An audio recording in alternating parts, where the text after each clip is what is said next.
পরম প্রেমময় শ্রী শ্রী ঠাকুর অনুকূলচন্দ্রের 137তম শুভ জন্ম মহোৎসব অনুষ্ঠিত হলো ভাটপাড়া মোকামতলা মঠে। আপনারা এই অনুষ্ঠান দেখছেন অনলাইন বার্তায় মহন্ত দাশগুপ্তর খবরে। ভালো লাগলে অবশ্যই সাবস্ক্রাইব করবেন।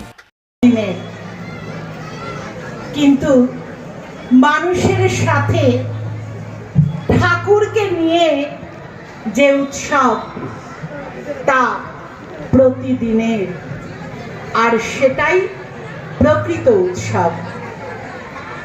তাই আমাদের উদ্দেশ্য সেই প্রকৃত উৎসবে মেতে থাকা, কারণ উৎসব মানেই হলো উৎসমুখীনতা, উৎসের সাথে যোগযুক্ত থাকা। একটা গাছ যতই বড় হোক না কেন, তার শিকড়ের সাথে যদি সে যুক্ত না থাকে তাহলে সে পড়ে যেতে বাধ্য। একটা ঘুড়ি যত উঁচুতেই উড়ুক না কেন, যদি তার সুতোটা লাটাইয়ের সাথে যুক্ত না থাকে সে কিন্তু ভোকাট্টা হয়ে পড়ে যায়। তাই শ্রী শ্রী ঠাকুর, আমার বিষয় যেটা আমার মা বললেন যে পরম প্রেমময় শ্রী শ্রী ঠাকুর অনুকূলচন্দ্রের দিব্য বিভায় নারীর আদর্শ, সেই জ্যোতির্ময় দিব্য জীবন, যিনি তার বিভায়, তার জ্যোতিতে, তার আলোকে আমাদের সকলকে আলোকিত করেন যদি আমরা তার সাথে যোগযুক্ত থাকার প্রচেষ্টায় থাকি। সেই তমসার পারচ্ছেদ্য বর্ণ মহান পুরুষ, যিনি যুগে যুগে ইষ্ট প্রতীকে আবির্ভূত হন, তিনি এবারও এলেন যুগ সমস্যার সমাধানে, আর দেখালেন নারীদের। আর শুধু নারীদেরই কেন, প্রতিটি অস্তিত্বের, প্রতিটি জড়, প্রতিটি প্রাণী, প্রতিটি মানুষ, সকলের উন্নয়ন এবং উদ্বর্ধনের পথ, বাঁচা বাড়ার পথ। আমরা সবাই বাঁচি, কিন্তু সঠিক পথটা আমরা জানি না। সেই পথটা তিনি দেখালেন।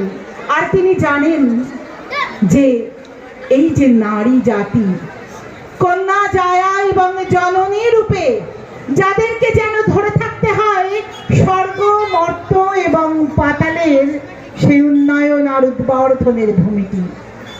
তাই মাতৃজাতির ওপরে তিনি অসীম নির্ভরতায়, অশেষ কৃতজ্ঞতায় তিনি কিন্তু তাদেরকে, অর্থাৎ আমাদেরকে, মেয়ে আমার বলে যেন কোলে তুলে নিলেন, যেন চুমো দিয়ে আদর করে বললেন যে আমার সেবা, আমার চলা, আমার চিন্তা, আমার বলা এমনতর হবে যাতে পুরুষ জনসাধারণ মা বলে ডাকবে, জননী বলে ডাকবে।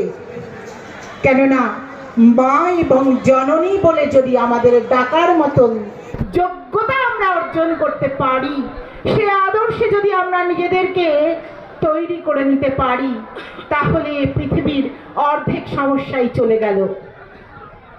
এই ধর্ষণ ক্লিষ্ট, এই অবমাননাকর, এই অপমানজনক নারী সমাজের প্রতি এই অপমানজনক যে আচরণ, তা তো কেবলমাত্র আদর্শে অনীহা থেকে। শ্রী শ্রী ঠাকুর তাই বলছেন যে অবিশ্বাসীরা অভিভাবকহীন, যারা বিশ্বাস করে না, যারা মানে না, তাদের মাথার উপর অভিভাবক নেই। মাথার উপর অভিভাবক থাকলে আমাদের আর কোনো চিন্তা নেই। আঙুলটি যদি বাবা ধরে থাকেন, আমাকে আমার বাবা যে পথে নিয়ে যাবেন আমি নিশ্চিন্তে যেতে পারি, আমার আর চিন্তা থাকে না। শ্রী শ্রী ঠাকুর তিনি আমাদের সমস্তটুকু বুঝিয়ে দিলেন, দেখিয়ে দিলেন। এক দাদা শ্রী শ্রী ঠাকুরকে জিজ্ঞাসা করলেন যে কুমারী কন্যাকে কি বলে ডাকবো? শ্রী শ্রী ঠাকুর বলছেন যে নারী জাতি সাবলাইম ফর্ম, অর্থাৎ মহিমান্বিত রূপই হলো মা। তাই কুমারী কন্যাই শুধু নয়, সকল নারীকেই মা বলে ডাকা দরকার। এই যে তিনি মাতৃ আন্দোলন শুরু করলেন, চিরদিন বয়স থেকে যতদিন পর্যন্ত নারী বাঁচেন প্রত্যেককে মা বলতে শেখালেন। আমি যদি নারীর মধ্যে মাতৃরূপ দেখি তাহলে আমার মনে তো কখনোই সেই কুকথা কুচিন্তা আসতেই পারে না। তিনি বলছেন যে কুমারী কন্যাকে এমনতর ভাবে শিক্ষা দিতে হবে যাতে বৈশিষ্ট্য পালি শিক্ষা, বৈশিষ্ট্য উল্লঙ্ঘনী শিক্ষা মানেই সেই মৃত্যুকে আহ্বান করা। এই মৃত্যু কিন্তু শুধু শারীরিক মৃত্যু নয়, আত্মিক মৃত্যু। এই মৃত্যু আমাদের আত্মাকে মেরে ফেলে, চড়াই বেতি পথে এগিয়ে যেতে দেয় না। তাই তিনি বলছেন, মেয়েদের অভিভাবকদের বলছেন, তুই এসেছিস, অর্থাৎ আমাদের মতন মায়েদের এবং বাবাদেরও, যে মেয়েরা যেন ইষ্টে কৃষ্টিতে এবং ধর্মে আদর্শে উন্নীত হয়ে এমনতর চলনায় অভ্যস্ত হয় যাতে তার সমাজে, গৃহে, পরিবারে তার চলনাটা সহজ বিচরণ হয়। আমার ঠাকুর বলছেন সেবায় যেন দক্ষতা আসে। আমার ঠাকুর বলছেন সদাচার পালনে যেন সুকৌশলতা আসে। আমার ঠাকুর বলছেন যে মেয়েদের একটা ঈষৎ গুণ হলো কিপটেমি, তবেই তো আমরা সঞ্চয় করতে শিখি। এই যে আমার ঠাকুর বলে দিলেন যে নিষ্ঠা, ধর্ম, শুশ্রূষা, সেবা, সাহায্য, সংরক্ষণ, প্রেরণা এবং প্রজনন, এই যে অষ্ট বৈশিষ্ট্যের কথা। বৈশিষ্ট্য মানে কি? বৈশিষ্ট্য মানে বিধাতার শিষ্ট আচরণ। তাই আমরা যদি বৈশিষ্ট্য মাফিক চলি তাহলেই আমরা বিধাতার আচরণ মেনে চলব, আর সেই বৈশিষ্ট্যকে লঙ্ঘন করা মানেই কিন্তু মৃত্যু। তাই বৈশিষ্ট্য পাওয়ারই জীবন, বৈশিষ্ট্য পাওয়ারই শিক্ষা হওয়া দরকার। নদীর জল বা জল যেমন নিম্নগামী হয়, পাথর যেমন কঠিনই হয়, বাষ্প যেমন বায়বীয়ই হয়, কিন্তু আমরা কি করি? আমরা তো সেই নারীরা পুরুষ চলায় অভ্যস্ত হতে চাই। পুরুষেরা কখনো পনিটেল বাঁধি, নারীরা জিন্স পরি। শেষে ঠাকুর বললেন যে এগুলি হলো পাগলা কথার ফোকলা মানে। দুইয়েরই এতে মরণ, নারীও এতে মরে, পুরুষও এতে মরে যদি বৈশিষ্ট্য উল্লঙ্ঘনী এই পথে তারা চলে। নারীদের সংরক্ষণশীল হতে হয়। ওই যে আমরা দেখলাম না, যখন বড় মা ছোট্ট বালিকাটি ছিলেন, ফটকি রূপে তিনি এসেছিলেন মামার বাড়িতে, তাকে সেই জামরুল গাছতলায় অন্যান্য বালক বালিকাদের সঙ্গে তিনিও দাঁড়িয়ে আছেন। গাছের ওপরে বালক অনুকূল, আমার পরম দয়াল, বালক বয়সে তিনি একটি একটি করে জামরুল পাড়ছেন আর নিচে ছিঁড়ে দিচ্ছেন। সকল বালক বালিকাদের সাথে আমার বড় মাও কিন্তু কুড়িয়ে নিচ্ছেন কোচর ভরে। তারপর যখন বালক অনুকূল গাছ থেকে নেমে আসছেন, তখন অন্যান্য সেই বালক বালিকারা বুঝেছে আর পাওয়া যাবে না, তাই তারা চলে গেল। কিন্তু আমার বড় মা তিনি কোচরটি ভরে নত নেত্রে ইশারায় আমার পরম দয়ালকে নিবেদন করলেন। তিনি দিয়েছেন, সেই অগ্রভাগ তাকেই দিতে হয়। তোমারে যা দিয়েছিল সে তোমারই দান। এই যেন সংরক্ষণশীলতা তো বটেই, আত্মনিয়ন্ত্রণ তো বটেই, এই যেন তার প্রথম ইষ্টপ্রীতি নিবেদন। আমার বড় মায়ের প্রথম দর্শনী, প্রথম ইষ্টপ্রীতি। আমাদের শ্রী ঠাকুর শিখতে বললেন যে আমরা কেমন করে রন্ধন করব, পরিবেশন করব, আমরা কেমন করে সেবা করব, শুশ্রূষা করব, আমরা উৎসবে, ভ্রমণাদিতে, আমরা উপহার নেওয়ায় কেমনতর সতর্কতা অবলম্বন করব যাতে আমাদের কখনো কোনো বিপদ স্পর্শ করতে না পারে। আমার ঠাকুর বললেন যে নারীদের সাজসজ্জা, পরন পরিচ্ছদ, চলন, চরিত্র এমনতর হওয়া উচিত যাতে পুরুষ জনসাধারণ সম্ভ্রম পবিত্রতার দৃষ্টিতে তাকায়। আবার আমার ঠাকুর বললেন যে শুধু দেহের বিন্যাস নয়, আমাদের মনের বিন্যাসও করা উচিত। নারীদের হতে হবে সুদিং, নারিশিং, ইলাইটিং অ্যাপ্রোচ, অর্থাৎ স্নিগ্ধ, উদ্দীপনী এবং পরিপোষণী। শ্রী ঠাকুরকে জিজ্ঞাসা করা হয়েছিল যে নারী মানে কি। শ্রী ঠাকুর আমাদের যে সনাতন ভারতবর্ষের আদর্শ, যেখানে বলা হচ্ছে নারায়তি ইয়াশা বর্ধায়তি ইয়াশা, নারায়তি ইতি নারী যথা ভূমিস্তথা নারী, যেমনতর ভূমি নারীও তেমনতরই। অর্থাৎ যে পালন করে, পোষণ করে, সেই হচ্ছে নারী। শ্রী ঠাকুর বলছেন যে কোনো বীজ যেমন আশ্রয় ছাড়া, পোষণ ছাড়া বড় হতে পারে না, উন্নত গাছ হতে পারে না, উন্নত তরুশিখা হতে পারে না, ঠিক তেমনি নারীর পোষণ ছাড়া কোনো মানব জগতের, কোনো এই জীব জগতের কোনো কিছুই কিন্তু বড় হতে পারে না, উন্নত হতে পারে না।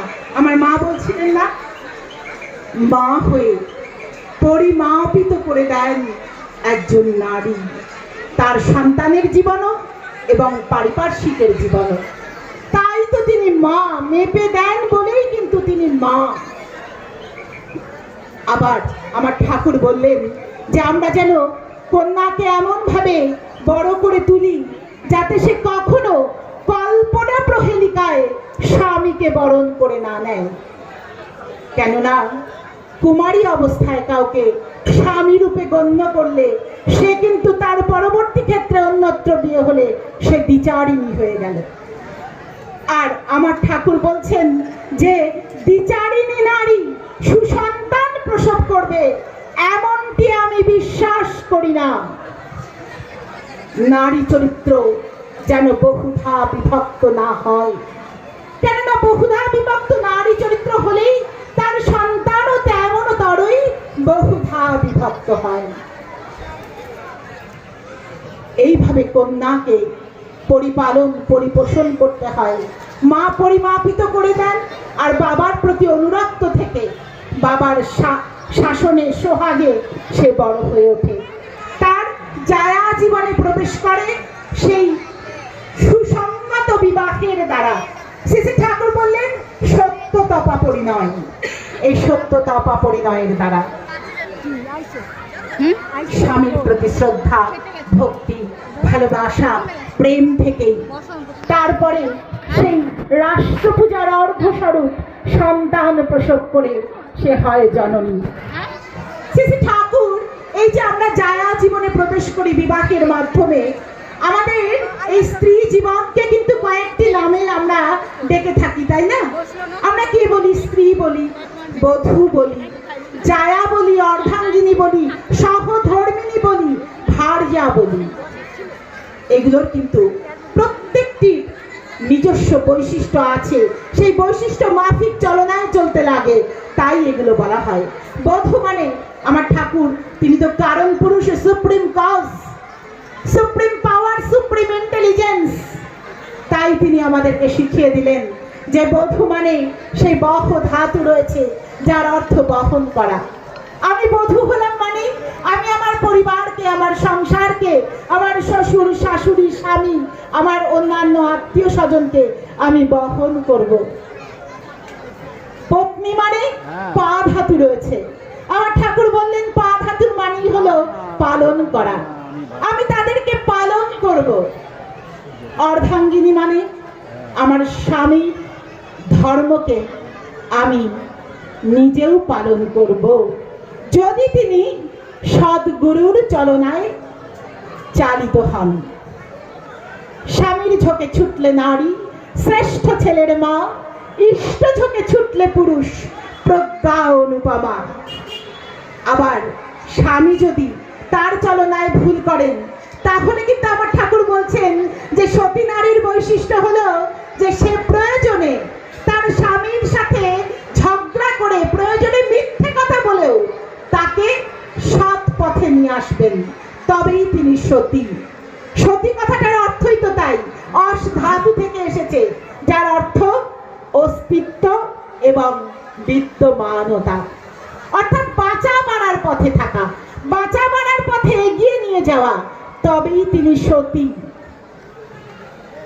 তাই শ্রী শ্রী ঠাকুর বললেন যে একজন সতী নারী পারেন তার স্বামীর সুপ্ত দেবভাবকে উক্ত করে তুলতে এবং তার মধ্যে নারায়ণের আবির্ভাব ঘটাতে।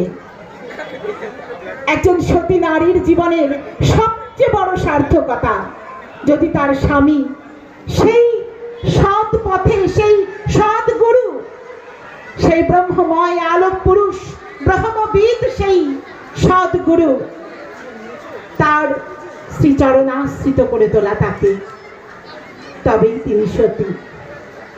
শ্রী শ্রী ঠাকুর আরো আমাদের বললেন যে আমরা বলি যে সহধর্মিনী, তার ধর্মকে আমরা পালন করে চলব যদি তিনি সতে থাকেন। তিনি বললেন নারী মানে ভার্যা, বিবাহিত নারী মানে তিনি সকলের ভার বহন করেন। নারী মানে, বিবাহিত নারী মানে জায়া, অর্থাৎ স্বামী যাতে প্রবিষ্ট হয়ে পুনরায় জাত হন, তিনি হলেন জায়া। তার মানে আমার সন্তান তিনি তো আমারই স্বামী। তাই আমার স্বামী যখন জাত হন তখনই কিন্তু আমি জননী হয়ে উঠি। এই যে জননী, এটাই হলো নারীত্বের সার্থকতম রূপ, সার্থকতম। আর এই সন্তান যদি রাষ্ট্রপূজার অর্ঘ্যস্বরূপ গড়ে ওঠে, তেমনতর শিক্ষায় যদি আমরা তাকে শিক্ষিত করতে পারি, একজন বালিকা সেই ছোট্টবেলাটি থেকে তিল তিল করে তিলোত্তমা রূপে সে তার সন্তানকেই যেন গড়ে তোলে। তাই বলা হয় যে a child is born 20 years back before his or her birth. একটি সন্তান জন্মের 20 বছর আগেই সে জাত হয়। কেননা তার মা কেমন করে চলেছেন, আদর্শ অনুপাতিক চলছেন কিনা, তার সমস্ত, ওই যে আমার প্রথমেই আমার সঞ্চালিকা মা পাঠ করছিলেন না, যে ডান হাতে তার সেবা, বামে তার সান্ত্বনা, বুকে আবেগ ও অনুরক্তি, মুখে সহানুভূতি, নাসারন্ধ্রে স্নেহ মমতা, শ্রবণে বেদশ্রুতি, মস্তিষ্কে বোধ তৎপরতা, চরণে ক্ষিপ্রতা এবং কর্ম তৎপরতা, আর সর্বাঙ্গে বৃত্তি নিবেদন। এই হলো শ্রী শ্রী ঠাকুরের নিজস্ব দৃষ্টিতে নারী, আদর্শ নারীর প্রকৃত রূপ। সেই নারীকে, তাকে তেমনতর আদর্শ অনুপ্রাণতা না থাকলে কখনো আদর্শ নারী হওয়া যায় না। কেননা আদর্শ মানেই হলো সে আপূর্বক দর্শন, না মানে সমগ্র। আজানুলম্বিত মানে জানু পর্যন্ত সমগ্রটাই লম্বিত। তাই সমগ্রটা যিনি আমাদের দর্শন করান তিনিই হচ্ছেন আদর্শ।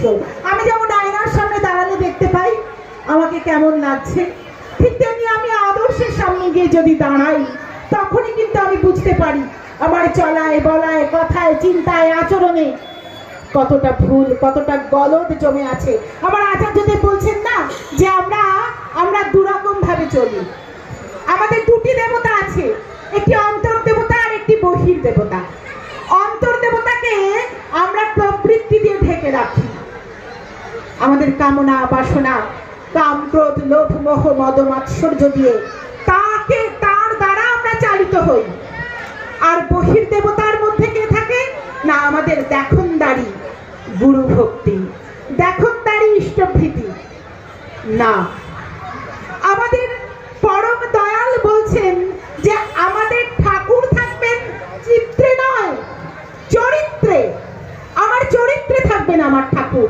আমাকে দেখে যেন মানুষ বুঝতে পারে যে আমার ঠাকুর কেমন, আমার আচার্যদেব কেমন। তাই নারীকে কিন্তু তেমনতর ভাবে চলা বলা করার পথে এগিয়ে চলতেই লাগে। আর মা, এই মা শব্দটা একটা ছোট্ট শব্দ, কিন্তু এর গভীরতা, ওর ব্যাপকতা, এর বিস্তৃতি অসীম, অনন্ত, অপরিসীম। ওই যে শ্রী শ্রী ঠাকুর একবার রে আর্চার হাউজার ম্যান্ডা তার হাতে একটা কাঠের ডাল ছিল শুকনো। তিনি শ্রী শ্রী ঠাকুরের সামনে ওই হাতে ডালটি নিয়েই ঠাকুরকে বলছেন যে ঠাকুর, শুনেছি আপনার মা আপনাকে খুব ভর্ৎসনা করতেন, আপনাকে তিরস্কার করতেন, আপনাকে খুব মারতেন, তাও আপনি এত মা মা করেন কেন? শ্রী শ্রী ঠাকুর হাজারমান্দাকে রে বলে ডাকতেন। তিনি বললেন রে, ওনার কথার সরাসরি উত্তর দিলেন না। ঠাকুর বললেন রে, তোমার হাতে ওটা কি? হাজারমান্দা একটু হকচকিয়ে গেলেন। তিনি বললেন এটা একটা শুকনো গাছের ডাল। তখন ঠাকুর বলছেন এটা তুমি কোথায় পেলে? এটা একটা গাছে ছিল, গাছের ডাল। ওই গাছটা যদি না থাকতো তুমি কি এই কাঠের ডালটা পেতে রে? আজকে আমার মা যদি না থাকতো তুমি কি আমাকে তোমার ইষ্টরূপে পেতে? পেতে না। আমার মা হচ্ছেন আমার শ্বাস প্রশ্বাসের মতো। শ্বাস প্রশ্বাসের উপর অভিমান করে, মান করে, রাগ করে কি বেঁচে থাকা যায় রে? মায়ের উপরে রাগ করে, অভিমান করেও যে বেঁচে থাকা যায় না।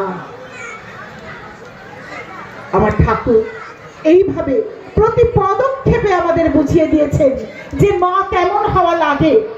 আবার সন্তানও সেই মায়ের অনুসরণ করে তাকেও তেমনতরই হয়ে ওঠা লাগে। আজকে আমরা জানি যে আমার ঠাকুর কোন সংবিধান আমার জানা নেই, কোনো ইতিহাসের বইয়ের পাতায় আছে কিনা, কোনো দর্শনের বইয়ের পাতায় আছে কিনা, কোনো সংবিধানে আছে কিনা যে তিনি বলতে শেখালেন বন্দে মাতৃবর্গান। এতখানি সম্মান আর কোথাও দেওয়া আছে কিনা এটা আমার অন্তত জানা নেই। আমার পরম পিতা পুরুষোত্তম তিনি কিন্তু আমাদের নারী জাতিকে মাতৃজাতির বন্দনা করলেন এবং করতে শেখালেন। প্রতিটা মুহূর্তে আমরা বন্দে আর্য পিতৃন বন্দে মাতৃবর্গান। তিনি যেমন আর্য পিতাকে যেমন তিনি বন্দনা করতে শেখালেন, তেমনি মাতৃবর্গকেও তিনি বন্দনা করতে শেখালেন। কিন্তু আমাদের তো তেমনতর চলাবলায় অভ্যস্ত হতে হবে, তবে তো সেই বন্দনা আমরা গ্রহণ করব, তাই না? আমাদের চলা বলা যদি ঠিক না থাকে তাহলে কি আমরা তেমন পারবো মা? জাত জনম জীবন নারীর হাতে, সূচির নিয়ম তাই হয় মানাতে। সমগ্র জাতির জীবন নারীর হাতে, তাই সূচির নিয়ম তাকে মানতেই হয়।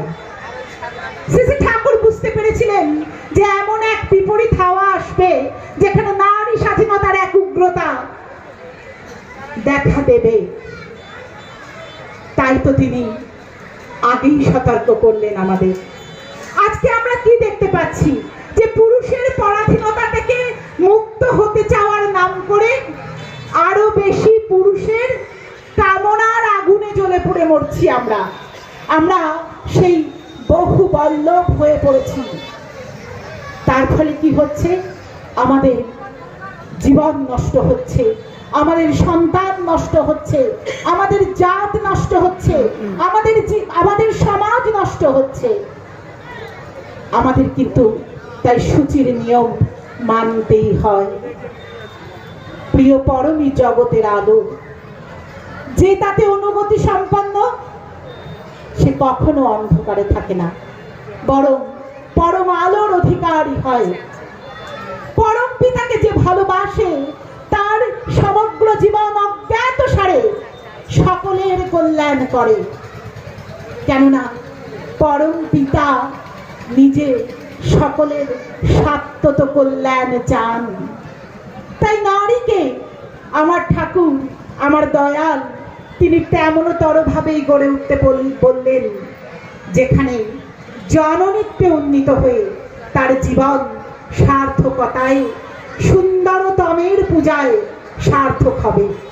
আর জীবন স্বামীকে গ্রহণ করার পর বিবাহের মাধ্যমে আমরা যদি সেই স্বামীর সেবাটাই ব্যর্থ হবে, যদি আমরা জগৎ স্বামীকে না পূজা করি, না সেবা করি। কথায় বলে না যে সতী নারীর দুই পতি, সতী নারীর দুই পতি, এই কথাটা শুনতে খুব অবাক লাগে, তাই না? সতী নারীর আবার কি করে দুই পতি হয়? আমার ঠাকুর বুঝিয়ে দিলেন। তিনি বললেন যে যার সাথে তোমার বিবাহ হলো, সুসংগত বিবাহ, তিনি হলেন তোমার জীবনপতি, আর সেই জগৎপতি হলেন তোমার জন্ম জন্মান্তরের প্রতি জন্মের পতি। তার সেবায় সার্থক না হলে কখনো তোমার জীবনপতির সেবা সার্থক হতেই পারে না। শ্রী শ্রী ঠাকুর আমাদেরকে জিজ্ঞাসা করা হয়েছিল তাকে, যে ঠাকুর, পতিব্রতা নারী বড় না সতী নারী বড়? আমরা জানি যে সতী নারীর ওপর ঠাকুর খুব জোর দিয়েছেন। শ্রী শ্রী ঠাকুর বললেন, একদম বুঝিয়ে দিলেন, কারণ পুরুষ তিনি বলছেন যে পতিব্রতা নারী মানে পতির ব্রতকে যিনি ব্রত হিসাবে গ্রহণ করেছেন, অর্থাৎ পতি যা বলেন তিনি তাই বলেন, পতি যা করেন তিনি তাই করেন, কোনো সমস্যা নেই, খুব ভালো কথা। কিন্তু পতি যদি ভুল পথে চলেন, পতি যদি অনিষ্টের পথে চলেন, পতি যদি অন্ধকারের পথে চলেন, তাহলে পতিব্রতা স্ত্রী তো অটোমেটিক্যালি সেই সমস্ত পথই ধরছেন। কিন্তু সতী নারী কিন্তু যেভাবেই হোক তার পতিকে ইষ্ট সেবায় নিরত করেন। ওই যে বললাম, প্রয়োজনে মিথ্যা কথা বলে, প্রয়োজনে ঝগড়া করে। শ্রী শ্রী ঠাকুর বলছেন যে এমনতর সতী নারী কিন্তু কম সন্ন্যাসী নন, আচার্য নিষ্ঠ শ্রেয় অনুগামিতা, আমি একেই বলি সন্ন্যাস। ঠাকুর বলছেন সতী নারীরা কম বড় সন্ন্যাসী নন। আর এমনতর সতী নারী হয়ে উঠে সে যখন 5 সেকেন্ডের জন্য তার পতির সঙ্গ করে, শ্রী শ্রী ঠাকুর বলছেন তখন তার মনে হয় যেন আমি গঙ্গা স্নান করে উঠলাম। এতটা পবিত্র, উন্নত, সুসংবদ্ধ জীবন তার হয়। এমনতর ভাবে চলা বলা করায় যদি জীবনকে আমরা উন্নত করতে পারি, তবেই তো আমাদের সার্থক জীবন, আমাদের নারী জীবন ধন্য, আমাদের মনুষ্য জীবন ধন্য। অনেক সাধনায় মনুষ্য জীবন পাওয়া যায়, আর অনেক সাধনায় মা হওয়া যায়, নারী জীবন পাওয়া যায়। মা মানে শুধুমাত্র জন্ম দিলেই কিন্তু মা হয় না, যারা জন্ম দেননি তারাও মা। তাই তো তিনি ওই 6 মাসের নারীটিকেও মা বলতে শেখালেন। সেই মাতৃত্বে উন্নীত হওয়াই আমাদের পরম লক্ষ্য, আমাদের পরম। কেননা নারীর হাতে, এই জননীর হাতেই তো সমগ্র বিশ্ব চরাচরের যে সৃজনশীলতা, এগিয়ে যাওয়া। নারী যদি জন্ম না দেয়, সেটা শুধু মেয়েরা নয়, শুধু মনুষ্য প্রজাতিতে নয়, পাখি পশু সমস্ত জায়গায় নারীরাই তো মা হন। তারা যদি জন্ম দেওয়াটাই বন্ধ করেন, মা হওয়াটাই বন্ধ করেন, তাহলে তো এই পৃথিবীটাই ধ্বংস হয়ে যাবে। কদিন বাঁচবে আমরা, এই মানুষ কটা কদিন বাঁচবো? তারপরে যদি আর জন্ম না হয়, তাহলে তো এই সৃজনশীলতাই বন্ধ হয়ে যাবে। তাই মাতৃত্বের অভিযানটাই মূল অভিযান। একটি নারী জন্ম সার্থক হয় মাতৃত্বে। ঠাকুর বললেন যে শিক্ষা, উচ্চ শিক্ষার সাথে কখনো বৈশিষ্ট্যপালী শিক্ষার কখনো কোনো বিরোধ নেই। উচ্চ শিক্ষিত তো নারীদের হতেই হবে, তাকে তো তার স্বামীকে সেবা দিতে হবে, সার্ভিস দিতে হবে। সেবা দেওয়াটা সব থেকে বড় বিজ্ঞান। আমি আগে দেখি, পর্যবেক্ষণ করি, তারপরে আমি পরীক্ষা করি কিভাবে আমি করলে সেটা সার্থক হবে, তারপরে আমরা সিদ্ধান্তে উপনীত হই, হ্যাঁ এটা করলে ঠিক হবে।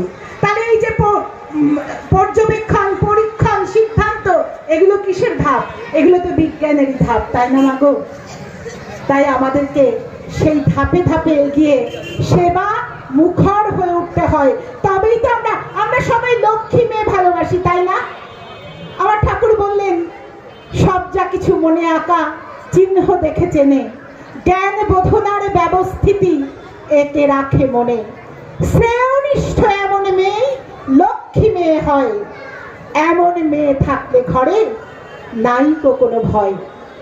লক্ষ্মী এসেছে লক্ষ ধাতু থেকে, যার অর্থ হলো অঙ্কন, চিহ্নীকরণ, জ্ঞান, দর্শন, আলোচনা। ঠাকুর বললেন অঙ্কন মানে একে রাখা, তুমি যা দেখবে মনের মধ্যে একে রাখো। চিহ্নীকরণ মানে চিনে রাখো। দর্শন থাকলে তোমার অদৃষ্টের অভিশাপ থাকবে না। তোমার যদি সেই আলোচনা থাকে, আপূর্বক লোচন, সমগ্রকে দর্শন করা, তাহলে কিন্তু তোমাদের আর কোনো ভয় নেই। তাই সফলতা লক্ষ্যে লাভ করতে গেলে যোগ্যতা অর্জন করতেই হয়, তবেই আমরা সেই যোগ্য আদর্শ নারী হয়ে গড়ে উঠব। সবারই মঙ্গল প্রার্থনা করি। উদ্যোক্তাদের আমি অনন্ত কোটি কৃতজ্ঞতা জানাই, প্রত্যেকের মঙ্গল প্রার্থনা করি, যথাযোগ্য স্থানে আমি প্রণাম জানাই। জয় গুরু। সকলে ভালো থাকবেন। সকলে ভালো আছেন তো? জয় গুরু। জয় গুরু। আমার রত্ন অধিকারী মা খুব সুন্দর করে বলে গেলেন ঠাকুরের আদর্শ, মানে ঠাকুর কি বলেছেন নারীদের সম্বন্ধে। সেই নারীর এঁকেছো, তার গার্জিয়ানরা উপস্থিত আছেন। আমরা কিন্তু একবারই ডিক্লেয়ার করব, তারপরে কেউ যদি এসে ক্লেম করেন তাহলে পুরস্কারটা নাও পেতে পারেন। আমরা এই ঘোষণা করে দিয়েছিলাম। একটি বিশেষ ঘোষণা আমি বিকাশ এবং তোমাদের এই গ্রুপটাকে একটু বসতে বলছি। আগামী 19শে জানুয়ারি 2025 রবিবার সন্ধ্যা হাই স্কুল ময়দানে সৎসঙ্গ কেন্দ্র কাকিনাড়ার বার্ষিক অনুষ্ঠান অনুষ্ঠিত হবে। আপনাদের সকলকে সাদর আমন্ত্রণ জানাচ্ছি। 19শে জানুয়ারি 2025 রবিবার সৎসঙ্গ কেন্দ্র কাকিনাড়ার বার্ষিক উৎসব। জয় গুরু।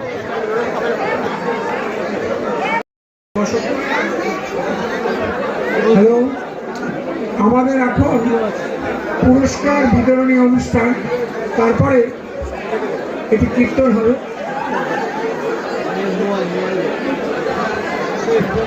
আপনারা যাবেন এখন মাঠে, সব মাঠে বসে থাকবেন। আবার সব মাঠে বসে এখন পুরস্কারগুলো আমরা দিয়ে দিচ্ছি। আমাদের পুরস্কার বিতরণ করবেন আমাদের স্বপন ভাই, বিখ্যাত অঙ্কন শিল্পী। তিনি আজকে বিচারক তিনি ছিলেন। আমি তো আমাদের মাইক্রোফোন দিয়ে দিচ্ছি। যারা শ্রুতি নাটকে রয়েছেন তারা আস্তে আস্তে স্টেজে চলে আসবেন। শ্রুতি নাটক যারা করছেন তারা ধীরে ধীরে স্টেজে চলে আসবেন।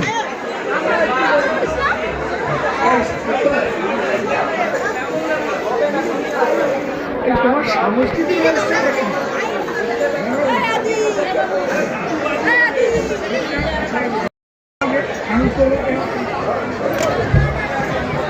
আচ্ছা, প্রাইজ ডিস্ট্রিবিউশন অঙ্কন প্রতিযোগিতা গ্রুপে প্রথম হয়েছে কীর্তি বিশ্বাস। গ্রুপে কীর্তি বিশ্বাস, মোবাইল নাম্বার 9123643600। কীর্তি বিশ্বাস এদের সামনে চলে আসো স্টেজে। গ্রুপে সেকেন্ড হয়েছে সৌরিত্র ঘোষ, মোবাইল নাম্বার 7044239900। থার্ড হয়েছে অরিত্রা দত্ত, 8761212632। এই গ্রুপ এ থেকে যারা আছে তারা নিয়ে আছে এখানে। পুরস্কার কিন্তু পরে নাও পেতে পারে এখন যদি না আসো। অঙ্কন প্রতিযোগিতার পুরস্কার দেওয়া হচ্ছে। গ্রুপ বি, গ্রুপ থেকে প্রথম হয়েছে সোমেন সাউ, মোবাইল নাম্বার 7044729885। সোমেন সাউ। দ্বিতীয় হয়েছে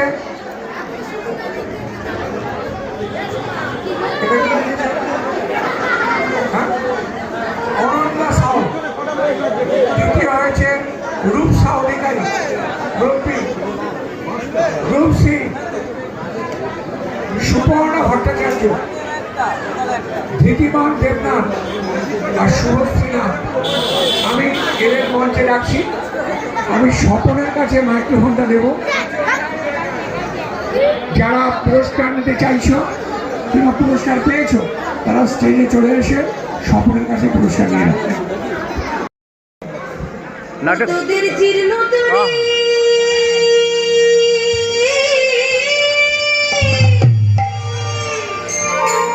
ও তোদের জীর্ণ তরি তুফান ভারী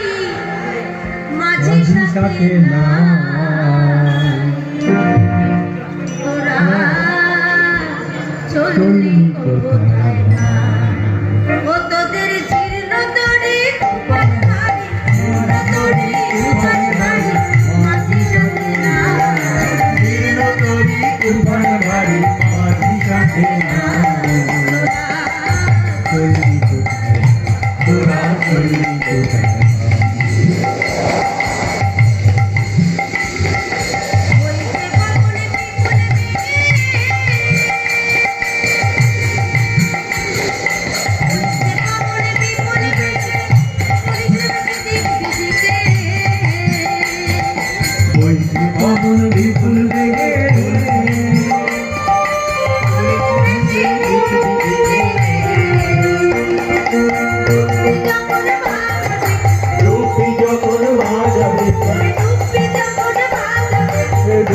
যখন বাজাবে কে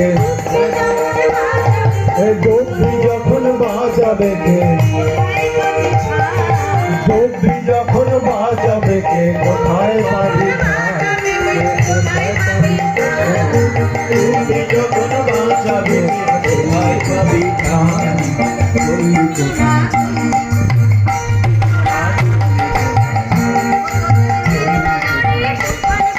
জীর্ণ নদী তুফান ভারী জীর্ণ নদী তুফান ভারী মাঝি সাথে নাই তোরা চললি কোথায় তোরা চললি কোথায়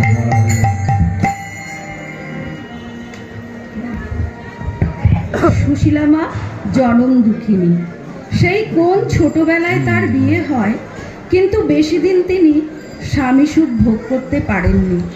অকালেই স্বামী চলে যায়। তারপর বাপমরা ছেলেকে নিয়ে ঠাকুর বাড়িতে আশ্রয় লাভ করেন সুশীলা মা। চলছে সতী নাটক। খুব কষ্টে সংসার চলে তার। সতী নাটক চলছে। কখনো বই বিক্রি করে, কখনো আমসত্ত্ব ও আচার তৈরি করে তা বিক্রি করে জীবন জীবিকা নির্বাহ করেন তিনি।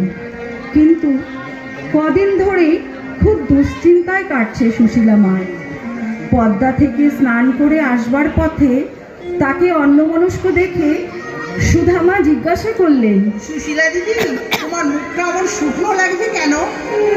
জানি তো তোমার টানাটানির সংসার, তা ঠাকুরের কাছে কিছু চাইলেই তো পারো। না ভাই, অনটনের চিন্তা করি না, আর ঠাকুরের কাছে চাইবই বা কি? না চাইতেই তো তিনি আমাকে অনেক দিয়েছেন। রোজ দিন ঠাকুর দর্শন, এ কি কম পাওয়া ভাই? সে বললে শুনবো কেন দিদি? কদিন ধরে খেয়াল করছি তুমি বেশ অন্যমনস্ক। একবার ডাকলে সাড়া পাওয়া যায় না। চিন্তা তো একটা করছোই। বলো তো দিদি, কিসের এত চিন্তা? কি বলবো ভাই, 8-7 দিন হলো খোকার জ্বরই ছাড়ছে না। জ্বরের ঘরে খোকা ভুল বকছে জানো। মা, সে কি কথা? 7 দিনের জ্বর? তা তুমি কিছু চিকিৎসা করাওনি রশিদে?